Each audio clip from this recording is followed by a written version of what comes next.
మనలో చాలా మంది ఏమంటే నిద్రలేమి కానీ స్ట్రెస్ వల్ల కానీ ఆల్కహాల్ తీసుకుంటే నిద్ర బాగా వస్తుంది అనే ఒక కైండ్ ఆఫ్ మిత్లో ఉంటాము. ఇది 100% తప్పు. ఆల్కహాల్ వల్ల ఆల్దో మనకు నిద్ర వచ్చే సమయం పెరగొచ్చు తప్ప మనకు నిద్ర క్వాలిటీ అనేది తగ్గిపోతుంది. మీరు కనుక చూసుంటే ఎవరైతే ఆల్కహాల్ కొంత లిమిట్ కన్నా మోతాదు కన్నా మించి తీసుకుంటారో వాళ్ళల్లో ఆల్దో వాళ్ళు ఒక 10 గంటలు 12 గంటలు పడుకున్నా కూడా next day kind of hang over కానీ లైక్ హెడేక్ కానీ మనకు నిద్ర పోకపోతే ఎట్లాంటి రకమైన ఫీలింగ్ ఉంటుందో అట్లాంటి రకమైన ఫీలింగ్ లో ఉంటారు. దీన్ని హ్యాంగ్ ఓవర్ అంటాం జనరల్గా. సో ఇది మనకు ఎందుకు అవుతుందంటే ఆల్కహాల్ తీసుకున్నాక మన స్లీప్ యొక్క ఆర్కిటెక్చర్ అంటాం. అంటే జనరల్గా ఎన్ఆర్ఈఎం స్లీప్, ఆర్ఈఎం స్లీప్ ఇవి రిపీటెడ్గా వస్తూ ఉంటాయి. ఆల్కహాల్ దీన్ని మనకు కైండ్ ఆఫ్ డిస్టర్బెన్స్ అనేది చేస్తుంది. దీనివల్ల ఎక్కువసేపు పడుకున్న ది క్వాలిటీ అంటే క్వాంటిటీ అనేది పెరిగినా కూడా quality of sleep will be affected.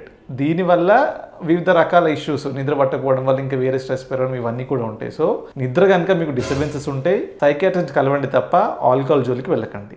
ఇలాంటి సమస్యతో కనుక మీరు బాధపడుతున్నట్టయితే మీకోసం మేము ఉన్నాము. Seeking help is not a sign of weakness. మీరు ఎంత త్వరగా హెల్ప్ తీసుకుంటారో మీకు అంత ఫాస్ట్గా రిజల్ట్స్ అయితే ఉంటాయి. Thank you.